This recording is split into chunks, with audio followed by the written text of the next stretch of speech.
Good morning. Don't mind the messy bed.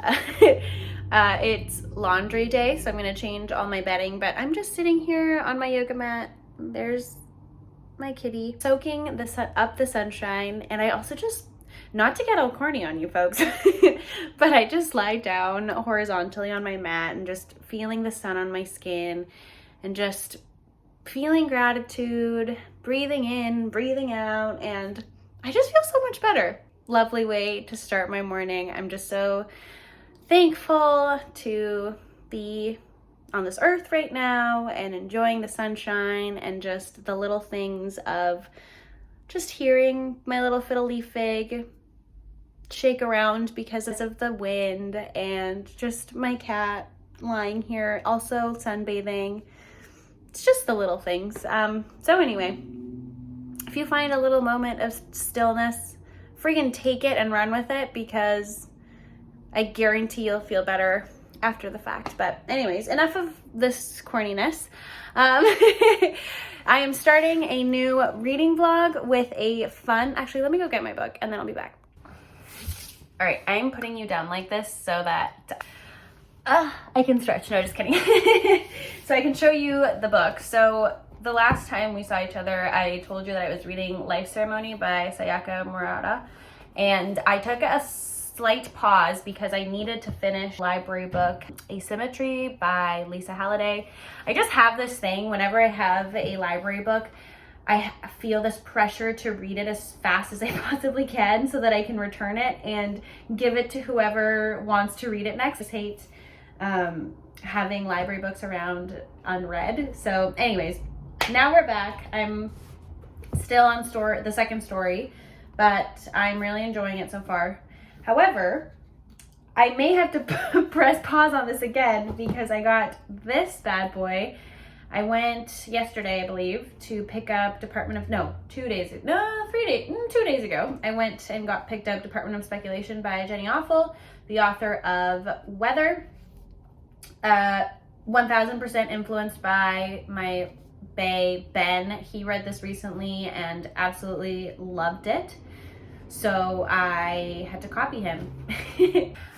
And I hung out with my friend Eva, and we were just talking books, and I asked her what she was reading, and she told me that she just bought a copy of Department of Speculation, and I was like, you don't say. I just picked it up from the library. And then yesterday at work, my dear friend Tanya, who I believe I've spoken to all of you about, she also wanted to pick this up, and I was like, book club, anyone? So we're starting an unofficial book club, the 3 of us, and my friend Kelsey. She's also joining along. Told her to run to the nearest library and pick herself up a copy. So that's exactly what she did. So at the end of the month, we'll be discussing this book. And for any and all of you that want to join, why the hell not? So Department of Speculation, here we go. And actually, because it's so beautiful out, I do have 2 other library books that are waiting for me. And I think I'm going to take a pleasant little saunter on over because I'm ready to go outside after I do my laundry. So yeah, we'll pick up those goodies and let the reading begin, folks. And the meditation and gratitude vibes roll high. Okay, off we go. So I actually forgot my phone. So pretend we went on a nice little bike ride, but I wanted to show you the deal, the deal that I got along with, I actually just had one book to pick up, which was Upstream by Mary Oliver. I saw this on Bookstagram, actually. The lovely Mia, who recommended Book of Delights, I saw her post about this, and I think her Instagram handle is Comics and Books or Books and Comics, insert here. But anyways, she posted a picture of a page of this book and it blew me away. So I instantly went to the library app and there were no holds on this, so I got it pretty much instantaneously. So I'm really excited to read this. Actually, I think I'm gonna read this right now. I really wanted to start Department of Speculations, but honestly, it's just calling my name. So I'm going to unpack my dill and basil and other leafy things I have in here. And then we're going to do some reading and then get the laundry. Mustn't forget the laundry. Look who's here. My angel. He's so cute. He's like, please put me down. I'm literally a chapter in and already I'm destroyed. Also, the last sentence, attention is the beginning of devotion. Beautiful. So beautiful. It already is reminding me of braiding sweetgrass and that melodic and heart penetrating language that was just so stunning in that book, and that has lingered on after years of having read that book. I feel like this is gonna do the same for me. So as far as I know, we are going to be following Mary Oliver in her journey of discovering the natural, not even discovering, just interacting, and her observations and musings on the natural world around us. The first chapter, she's just going literally up a stream, hence the name. She just talks about her surroundings and just the intricacies and relationships that exist within different plants, and kind of relates to that and how we function similarly. Oh my God. This book is going to destroy me in the best way. I can already tell. I mean, literally the first 8 pages and I'm already like, oof, that just really hits different. So yeah, I haven't heard a lot of people talk about this book. Maybe it's because it's a bit older, or perhaps it's a hidden gem, or perhaps people have talked about it and I'm just oblivious to it. But either way, this is going to be a beautiful read and I'm just so excited to keep reading. So yeah, I just wanted to update you. Excuse my horrid appearance, but here we are. Hello. So I'm in bed reading. It's 8 o'clock. I woke up very early because I went to bed at 10, actually 9:45. So here we are, and we're still reading Upstream by Mary Oliver. And I think I may have misspoke about this book the last time we talked, because I was under the false assumption that this would be predominantly a like nature wilderness narrative, which it is, but it's just so much more than that. I think a better way to conceptualize of this book is an essay collection relating to Oliver's perspective on, like I said, the natural world, obviously, but the poets and authors that have inspired her. The way that she speaks specifically about poetry was just so delightful and just so on point. It was just really beautiful to read. If this wasn't my library book, I would just be underlining and bookmarking every single page because it's just blowing me away. I mean, a pattern that I've realized in these past couple weeks is that I've been reading so many beautiful works that have just really like impacted me so much that I don't think I felt that previously. Like, I've just found some voices that have just like penetrated the soul. I know I've said that before, but that's the only way I know how to describe it. And this is one of those books.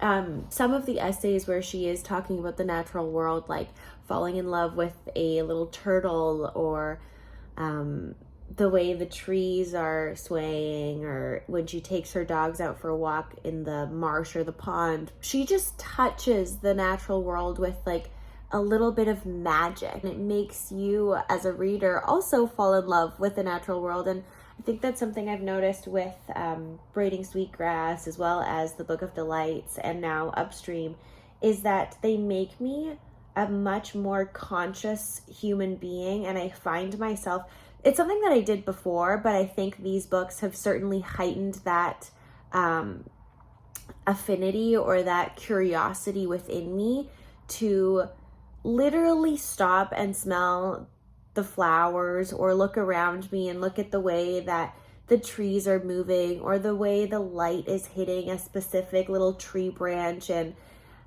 I don't know what it is. It's the most special thing that I'm so happy to have found books that ignite that in me, and that now I have brought that admiration or that like smile that I get on my face when I'm reading these works to my present reality and how I interact with the natural world or the world at large around me.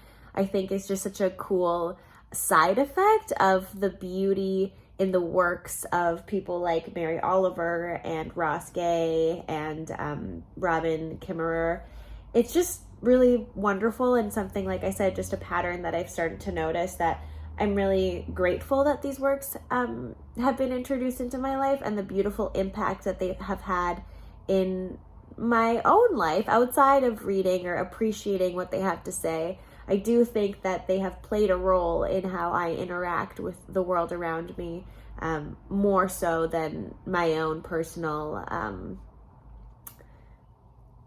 interest and love for the outdoors. And even if it's just like a little plant or a weed growing on the side of the sidewalk that I'm walking on. I don't know.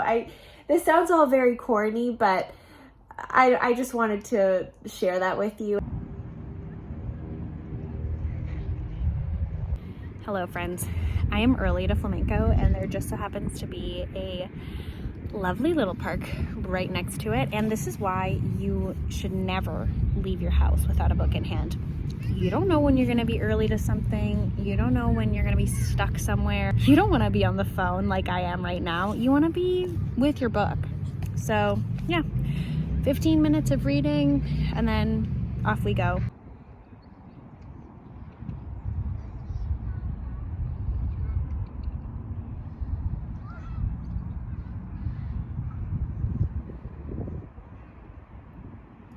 Hello friends, another day at the bookstore, and I have a lot of receiving to do. My coworker is sick at the minute, so we have some leftover things that she didn't get done. I've got more books on the couch there, if you can see. So yeah, I figured we could do a little receiving montage. I don't know if anybody actually enjoys those, but here we go.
Hi friends! So because the sun now doesn't set at 4 p.m., I can actually get home from work, shower, chill, and it's still light out and I can still film indoors, so here we are. I wanted to come back to you and discuss Upstream because I finished this essay collection yesterday and I'm kind of sad about it. I just love Mary Oliver so much. I feel really silly sometimes because I pick up books kind of on a whim without doing any research, which I guess is good, but I feel like kind of ignorant and stupid sometimes because I had no idea who this woman was before I picked this up. It was only after I finished that I did my research, because typically when I get like really obsessive or in love with a book, I want to know stuff about the author and read stuff about the book, and I just get really into it, but that usually happens after the fact. So I mean, she's a very highly esteemed poet that I should have known about, but here I am just exposing myself. But anyway, so this is all to say that I can't wait to dive into her work. This was just my introduction, and I got my feet wet. I had a little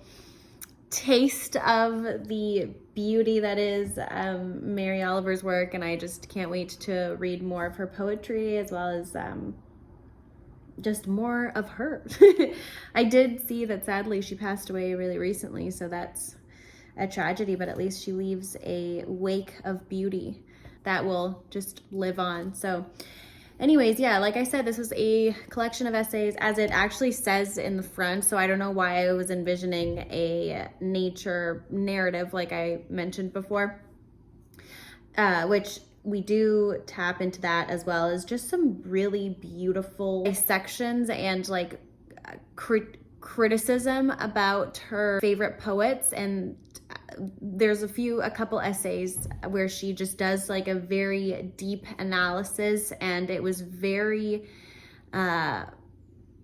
just thoughtful and just so smart. But at the same time, she's got other stories in here that are just so whimsical and really profound. Well, the whole book is just very profound and beautiful. But some that stood out to me, there was this really sweet story about her dog Sammy, injured seagull that she rescues. There's also a lot of really beautiful imagery of the little coastal town, province town in the East Coast, and that was just really lovely to read about. So yeah, this book was just a warm, delicious hug, or like just really tasty honey or taking that first sip of tea in the morning and you're just like, oh, that feels so good. That's what this feels like. So yeah, please pick this up if you just want to just feel really uplifted and read some beautiful prose and just be blown away. So highly recommend it. And yeah. Good morning. We are back. I have a big admin day ahead of me. This is a stack of paper listing every single book we've ever had / sold in the store.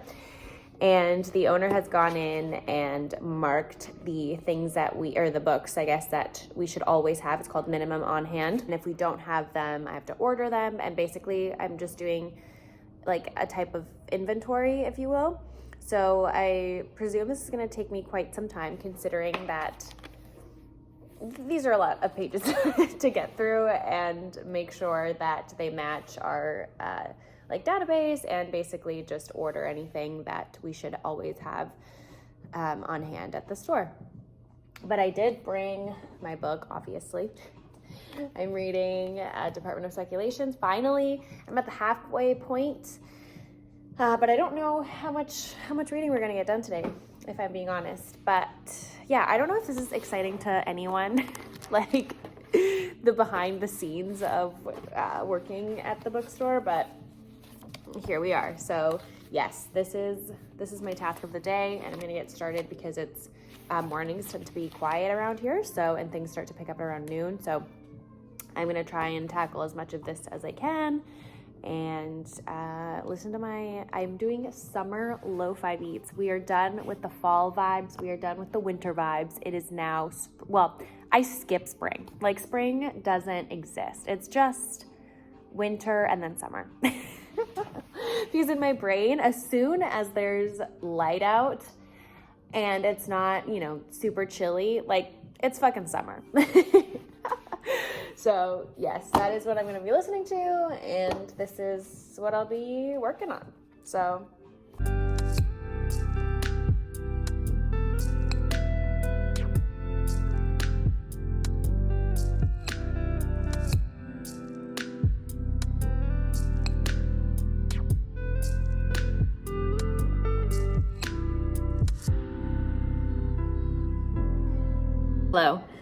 It's another day at the bookstore and I'm just like staring into the abyss. This is how I plan my book subscription service that I run. Very professional. And I truly wish I had a person that I could like run my thoughts through, because I typically have 2 options for each person. And then I have to like talk with myself and see which one we're gonna go for. And there's one person,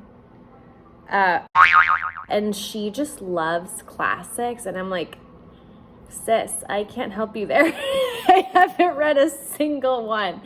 So every time I'm like trying to think of something to give her. Last month I gave her The Idiot, which like I know many of you would be like, why in the fuck would you pick that? I mean, that's anything but classic. But I thought there's a lot of reference to the classics and the main character's like obsession with language and meaning. And I just thought somebody who likes the classics would appreciate that. I don't know. I haven't heard back from her, so I'm not sure if she enjoyed it or not. But every time I get to her, I'm like, what could we do for this month? So anyway, yeah, maybe I'll go through the list. Why not? So they enjoy beautiful language, imagery. So I thought Upstream by Mary Oliver would be a fitting choice, because we know I loved it. So why wouldn't she? So that's what I picked. And then for, she's got a couple toddlers, so she doesn't have a whole lot of time to read. So she likes like short chapters and uplifting stuff. She doesn't want anything sad, anything heavy, just vibes, you know? So I gave her the Book of Delights, which I thought was very fitting, very short vignettes and all happy and uplifting. So I'm thinking for, and then I also gave her Less and Writers and Lovers. And so for this month, I'm thinking Early Morning Riser, which I haven't read, but I feel like it kind of fits the vibe. Or I also thought Approaching Eye Level by Vivian Gornick. That's a book of essays. Also like really lovely and interesting insight.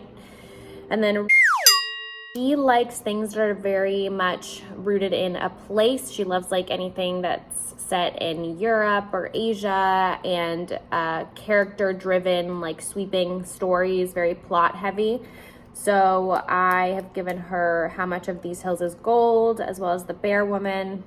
And then I thought for this month we could do, or next month rather, Fresh Water for Flowers. I haven't read it, but I've had so many customers come in and talk to me about how amazing that book is. And I think it's set in France, so like ticks that box. And she also likes thick books, and that book is hella thick, so I think that was a good choice.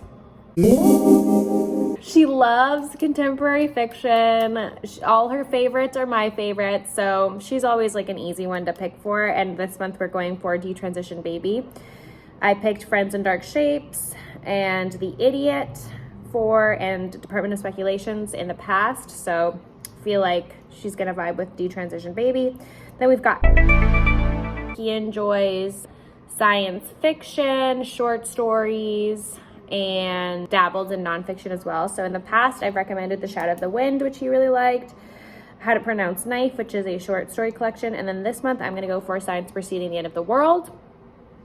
Then we've got, and I've picked Happiness as Such by Natalia Ginsburg, Trust, Piranesi last month, which she loved, and this month I'm going for The Friend by Sigrid Nunez, because we know I loved her, and I feel like kind of vibe in terms of a reading taste, so I think she's gonna really enjoy that. Then we've got, who I also love. I gave him Freshwater last month and he loved it, and I'm thinking this month we're gonna go for The Employees, because he likes really like esoteric weird shit, which I really appreciate, so I can kind of throw anything at him and he's gonna like. And I feel like The Employees is kind of bizarre but really compelling and gives you a lot to think about.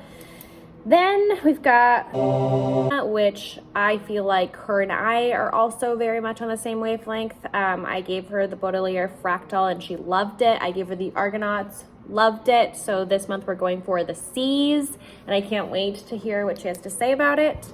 Then we have, and I gave him Science Preceding the End of the World and On Earth We're Briefly Gorgeous. So I'm thinking that this month we are going to go the nonfiction route and recommend The Undocumented Americans. Loved that book, and I hope he does too, because he wants to read more BIPOC authors and he likes nonfiction, and so far I've only given him fiction, so we're gonna switch things up a little. Then we have, and she works in healthcare, and so I've recommended How Much of These Hills Is Gold before, but this time which is a book that I'm gonna actually pick up from the library today. So excited to read this. It's called The Care We Dream Of, and it's liberatory and transformative approaches to LGBTQ plus health. So I think this is going to be very much up her alley and just kind of perfect with her profession. And then lastly, we have who is the gal that's into the classics. So, and then we've got Jeff too, but we haven't gotten there. That's all we have so far. So I wish you guys could help me, but by the time I put this up, I would have already needed something. But anyway, yeah, I don't know if that was interesting. This is a very work-heavy vlog, so apologies if this is not of interest to anyone, but yeah, I've just been here more this week. Okay, we have drafted the list, and I have highlighted all the books that we have, and then I have ordered the 3 that we don't. And yeah, I hope they like my picks. My boss did, so that's good. I feel like there's somebody out there who's like, bitch, basically every book on this list are books that you've read recently. You're basically just making everybody read the books that you've liked. And yeah, I don't know what to say about that. I mean, maybe no one is thinking that. I'm just being judgy of myself. But I do realize that it's just books that I have read recently that I hope other people like too. But like, that's part of it, you know? There are books on this list that I myself have not read. I haven't read Freshwater for Flowers. I don't know why that's such a tongue twister, but I've heard so many great things that I just, put that one on the list. And I've also never read Early Morning Riser, but I do have cataloged hours of people talking about that book. So I feel like I can recommend it with confidence. But yes, I do basically, this is basically my ploy to make everybody love the books that I have loved recently. Sue me. So back to my actual reading. Yesterday, despite me having that fat stack to get through, I did have 2 hours of uninterrupted reading by the end of the day, and I just breezed on through and finished Department of Speculations, and oh my god, that book was incredible. I'm having withdrawals. I feel like I just read it too fast, but the later half of that book is so addicting. You don't even want to get up to take a drink of water. You want to sit there and just get her done. I have so many thoughts.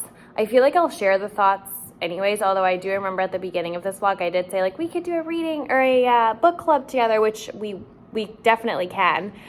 And in fact, I think it would be nice to bring Eva and Kelsey, and we can all basically discuss what we said in our private book club meeting. So that's still a thing, but so many good thoughts. Just give me one sec. Somebody's coming in. Department of Speculation is a quintessential Thinky Woman DWM book. At the forefront, an unnamed narrator. In fact, nobody has a name actually in the book. Everyone has either a nickname that she's given them, or they are named by the roles that they play in her life. She is a writer and a teacher, and she is married to this man, and they live in Brooklyn. And we start off on a happy note when she's just gotten married, and we follow her through motherhood as well, because she becomes pregnant and has a daughter, which I love the parts where she talks about motherhood and we get a little glimpse of the daughter herself. I thought she was a very interesting and fun character to read about. Anyways, but we follow her from the very beginning to the kind of disillusionment of her marriage. Something kind of happens, and then the end. is a little anticlimactic, but we still loved it. There is something about Jenny Awful that I friggin' love. The fragmentary form I know is not everyone's cup of tea, but I will say that Jenny Awful does it so freaking well that even if that's not your vibe, I suggest you give this a try, because every little vignette is just so well executed. Like, there's not a word out of place. There's not a sentence that's not well thought out. Like, it's very intentional and just perfectly put. So the way that she does it and just how smart she is will perhaps bring some of you from the hating camp to the loving camp. I don't know, but I would say give her a try, because you might be surprised. I thought the unnamed woman was just so earnest and so whole. The way that Awful depicts the human experience is so well done, very just realistic and flawed and funny. This book actually has little funny moments sprinkled throughout, which just makes it all the more interesting and fun to read, apart from it just being incredibly smart and just a real depiction of modern millennial life. Sorry for the abrupt switch up, but people came into the store and I got rudely interrupted and I had to mask up, and then it was the end of the day and I just never got a chance to wrap up my thoughts. Actually, I'll go get it because I've got my fat stack of library books. This was a very library heavy couple weeks, which was really nice, but I have to return them all tomorrow. Anyways, yes, department. I also love how just perfectly compact this book is. But I believe I was saying something about the shift in perspectives to illustrate just one of the subtle things that Jenny Awful does that just make this book so special. So at the beginning of the book, we start off with the narrator using like me, you in reference to her husband, whatever, and then slowly the POV changes, and then she uses the wife, the husband to, like I said in my previous clip, she uses the roles that the people play in her life as their names. And the way that I interpreted that is especially in the moment where we see this perspective switch up, there's a big detachment and disconnect between herself and her partner, but with her life as well. This is a moment when she's a new mother and she's embodying this new role. And so I just thought, again, like these subtle details or considerations that Jenny Awful implements in her work just are what makes her so distinguishable in my view. And then at the end of the book, she uses we and us. So I don't think I'm spoiling anything, but it just gives you an idea of how she perceives herself, her life, and yeah, that's just a little example I just wanted to highlight because it made an impression on me. But yeah, I highly recommend this book. Like I mentioned, if you are not a fan of the fragmentary style, this might be one to change your mind, potentially. So I finished this, and then I still had, I think, 1 more hour left of work, and that was the only book that I'd brought with me. So I was like, okay, I need something like short and brief because I don't want to dive on into something else. So I ended up picking up The Employees by Olga Ravin. Oh my God, that book was incredible. I must say, part of the things that influenced that desire to read it was Rick posted a picture on his story, I think it was, of the cover being like, what the fuck is this? And I was like, that is such a bizarre cover. But yet when I saw it in person, because we got a fat stack at work, I was like, why am I weirdly drawn to this? So I think that part of, I'm kind of jumping ahead, but the response that I had, or that the feelings that were triggered by that very specific cover sort of reminded me of what the employees and their weird not even weird, but just their curiosity and their pull towards the objects. I don't know, but that might just be me trying to make connections and find meaning and like my reaction to the cover. But anyways, we'll get to that in a second. So I had no idea what the book was really about. I had seen it circulate on the tubes last year, but I just, for whatever reason, just didn't pin it or didn't make a point to like write it down or read it until this week.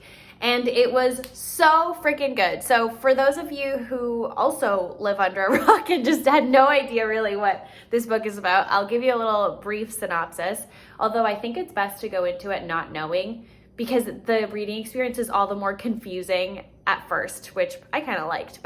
And it's also 130 pages, so like you're not going to be confused forever. Like you'll soon pick up the pace and understand, well, sort of understand what's going on. But the book is structured in a series of testimonies from the employees that work on this spaceship, or this the spaceship that is orbiting around a new planet called New Discovery.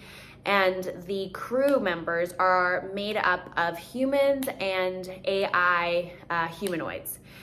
And it's assumed that the people that are interviewing is the organization that is responsible for the mission. So they're kind of the corporate overheads.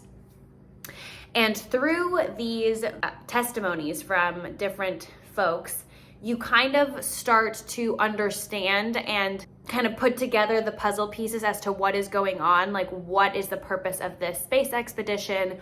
Who are these people? What is happening here? There's just a lot to unpack in 130 pages, and to kind of complicate things or make things actually a bit more interesting.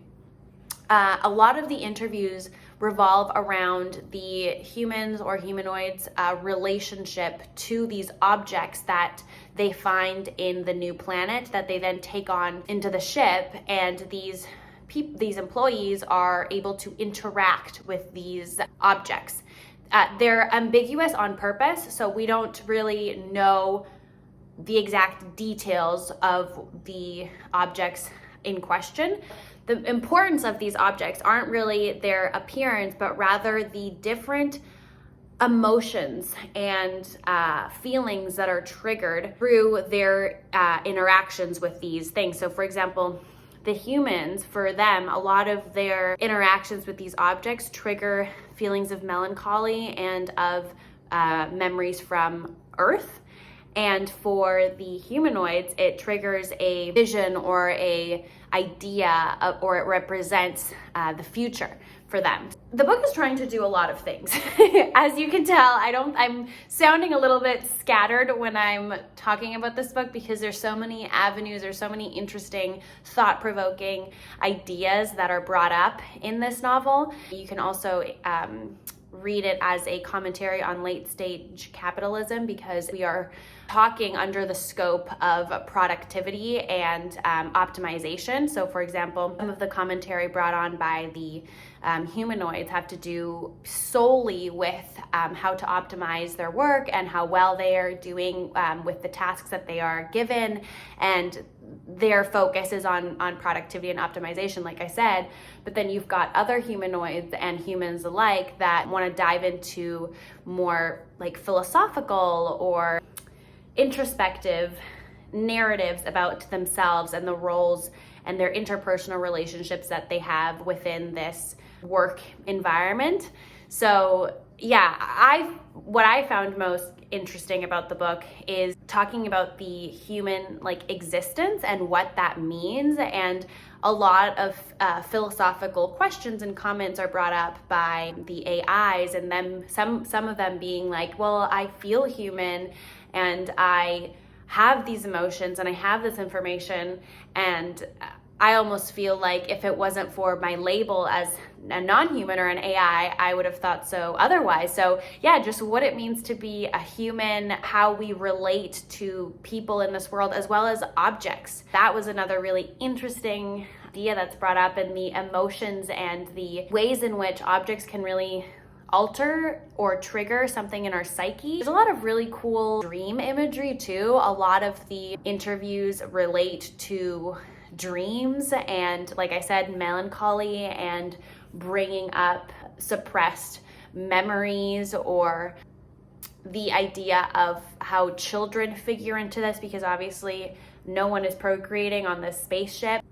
So yeah, lots to consider. I feel like this would be a really great book to read along with somebody else or in a book club setting, because like I said, it's just ripe with interesting discussions that could come from that reading experience.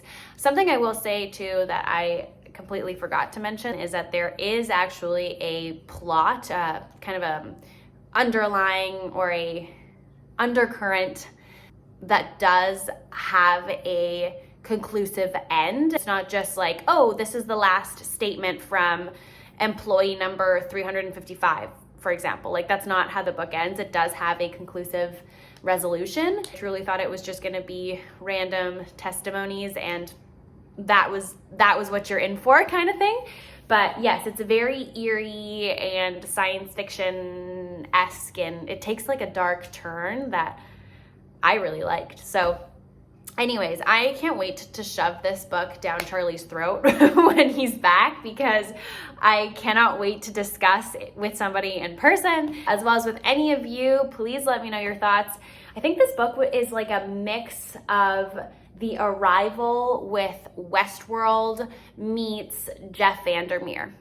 That's the vibe. So great reading week. I'm so happy I randomly picked up The Employees, because that I think was a highlight of this month and this year, honestly. It's just so great to read something different out of your comfort zone and be completely blown away. Like, what more could you want? So yeah, that is it. Obviously, as you can tell, I'm just lounging at home. I have a lot of chores to do that I don't want to do. But I'm just gonna put Schitt's Creek in the background. That is what I'm gonna be doing today. I'm reading Written on the Body by Jeanette Winterson, and I'm highlighting away. This will be a fun one to talk about later on, maybe in my wrap up. But yeah, that is all I have for you this week. I hope you enjoyed it. I'm actually going to Thailand in 3 weeks, believe it or not. Feels wild. So if you have any recommendations for books that I should bring, excuse me, that's something I'm gonna have to start thinking about soon. And yeah, we'll see each other next week. Bye.